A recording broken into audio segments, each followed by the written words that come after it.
من تو رو دوست می‌دارم. من تو رو بی‌نهایت دوست می‌دارم.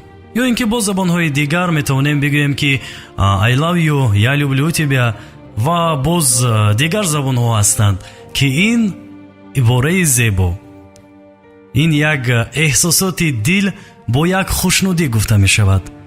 یعنی که انسان هنگامی که میگوید من تو رو دوست می‌دارم، او تمام وجود خود، تمام هستی خود را به همان نفر می‌بخشد. شما شنونده های گرامی قدری رادیوی دیار با من بگوید که این زمان با من و خود به خود میتونید که سوال رو جواب کنید. شما کی رو دوست داشتید؟ یعنی که شکلی جمع ندارد. همین عباره زیبا من تو رو دوست میدارم شکلی جمع ندارد. یعنی که انسان یک نفر رو دوست میدارد. هرچند با بسیار شخصان رفت و آمد میکنی، در یک جا کار میکنی، در یک شب نشینی هم صحبت میشوی، لیکن عشق و عاشقی تنها یک مرتبه مهمانی دلی همه ما و شما میشود. شنونده های عزیز و گرامی رادیوی دیار، یعنی که تصور میکنیم نفری که برای ما بی‌نهایت هم عزیز است، مقدس است، بهترین است، درد دل ما رو به یگان صحبت تنها با یک نگاه، با یک ایما و اشاره میفهمد. پیش نظر میاریم همان جوان دختر یا جوان پسری که شما دوست میدارید. شنونده های عزیز، یعنی که کی است مهم نیست، کی است مهم همان است که ملهم به درد جان ماست. عاشقی خود همین است.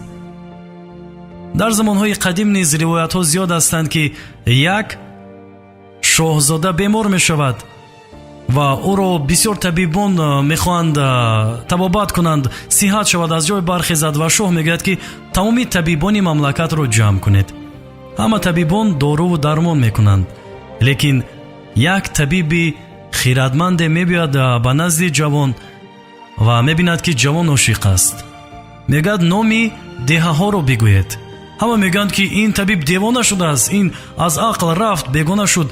لیکن هنگامی که یک نفری که نامی همه دیه و محله رو میدونست دریافت میکنند، میبیند در نزد شاهزاده نامی دیه ها رو میگوید که در یک دیهی که انمان جوان دختر زیبا زندگی میکرد، یعنی تپش دل و جوانی که بیستری بود و بیمار بود و از جای خود بر نمیخست، یک سخنی نمیکرد، چشمونش پوشیده بود، دلش تیز میتپد و یک ندا و صدا میبرارد.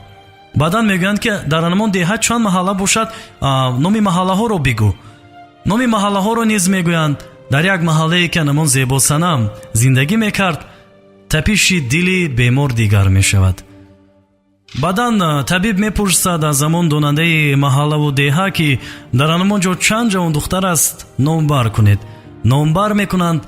بیمار اون زمانی که نام جوان دختر رو میشنود، یک و یک باره تماما خود عوض میکند، خودش تماما دیگر میشود، تپش دلش دیگر میشود، به حرکت میدارد. هرچند او بیمار بود چند حرکت میکند. بعدن طبیب میگوید که با خانه انمان جوان دختر خواستگار فرستانید و هنگامی که به وصل میرسد جوان تماما صحت است، به یگان نوش دارو، به یگان سوزن دارو، به یگان طبیب جوان صحت می شود. یعنی در حقیقت هم دوست می داشت که انمان دختر زیبا و می خواست که انمان جوان دختر زیبا زوجه او شود، زنی او شود، اویله او شود، یک اویله زیبا برپا کند. و دوستانی عزیز، این رو دوستداری میگند. دوستداری یگان دارو و درمان ندارد، تنها رسیدن به وصال همدیگر.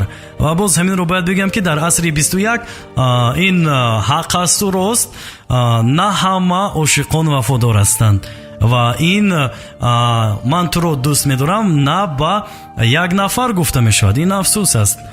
حتی در سامانه‌های اینترنتی نوشتجات با نام Я люблю тебя, I love you, من تو رو دوست می‌دارم برآمده است که این خیلی غمگین کننده است. یعنی شما میتونید با چند نفر فرستید، لیکن شما خود رو فریب نکنید. با چند نفری که شما نفرستید، دل شما تنها یک نفر رو انتخاب میکند. دوستانی عزیز، مهر، محبت، صدق، وفاداری، مهربانی، عشق بگذار که همیشه бо шумо бошад, бо ёри азизи шумо бошад ва ҳама шунавандаҳои радиои Диёр ба висоли ҳам бирасанд, ки ошиқ ҳастанд.